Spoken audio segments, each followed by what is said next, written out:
సుపరిపాలనకు రామరాజ్యమే bench mark అన్నారు CM Chandrababu.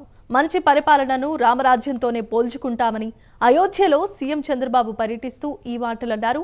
శ్రీరాముడిని దర్శించుకుని ప్రత్యేకమైన పూజలు నిర్వహించిన అనంతరం అత్యుత్తమమైన పాలనకు రాముడి పాలనే కొలమానంగా తీసుకుంటామని సీఎం అన్నారు.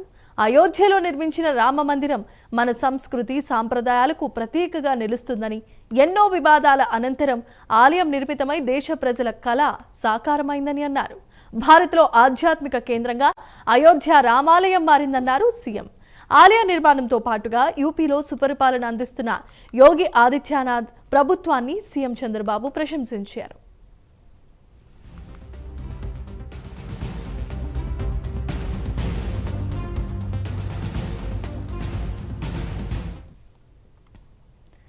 దేశంలోనే ఇతర దేవాలయాలకు అయోధ్య రామాలయం మార్గదర్శకంగా నిలవాలని అన్నారు. సాంకేతికంగా ముందడుగు వేస్తున్న భారత్ను ఎవరూ నిలువరించలేరని స్పష్టం చేశారు.